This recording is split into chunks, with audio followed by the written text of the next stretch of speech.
వైకుంఠ ఏకాదశి అంటే హిందువులకి ఒక చాలా పవిత్రమైన రోజు. ఆ వైకుంఠ ఏకాదశి రోజు చాలా వరకు హిందూ భక్తులు తిరుపతి వెళ్ళాలి. ఆ వైకుంఠ ఏకాదశి రోజు ఆ దేవుడిది వెంకటేశ్వర స్వామి దర్శనం చేసుకోవాలని చాలా మంది అనుకుంటారు. ప్రతి సంవత్సరము చాలా వైభవంగా కార్యక్రమం జరుగుతుంది. దర్శనం కూడా లాక్స్ ఆఫ్ భక్తులు దర్శనం చేసుకుంటారు.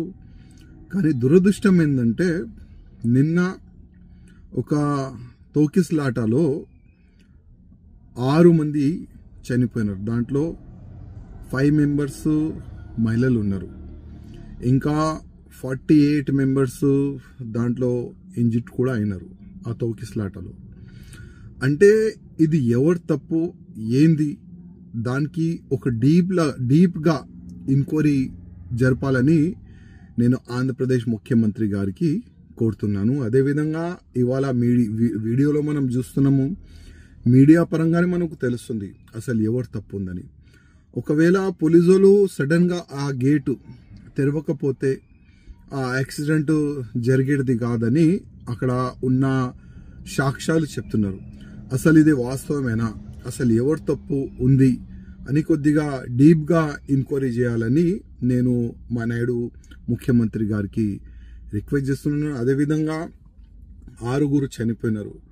వాళ్ళకి ఫైనాన్షియల్గా టీటీడీ చైర్మన్ గారు అదేవిధంగా ముఖ్యమంత్రి గారు వాళ్ళకి ఒక 10 lakhs రూపీస్ కానీ వాళ్ళ ఫ్యామిలీ మెంబర్స్కి ఫైనాన్షియల్గా సపోర్ట్ చేయాలని నేను రిక్వెస్ట్ చేస్తున్నాను. అదేవిధంగా చాలామంది ఇంజ్యూర్డ్ అయినారు కదా, వాళ్ళు కూడా ఫైనాన్షియల్గా సపోర్ట్ చేయాలని నేను ముఖ్యమంత్రి గారికి రిక్వెస్ట్ చేస్తున్నాను. అదేవిధంగా ముందు ఇట్లాంటి యాక్సిడెంట్ జరగకూడదు, దానిపైన కూడా ఒక మంచిగా ప్లానింగ్ చేయాలి.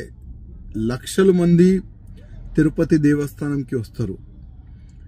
ఇవాళ ఈ ఒక్క యాక్సిడెంట్ వల్ల ముందు అట్లాంటి యాక్సిడెంట్ జరగకూడదు, దానికి ఇప్పటి నుంచే కొద్దిగా ప్లాన్ చేస్తే బాగుంటుందని నేను వ్యక్తిగతంగా మా ముఖ్యమంత్రి గారికి రిక్వెస్ట్ చేస్తున్నాను.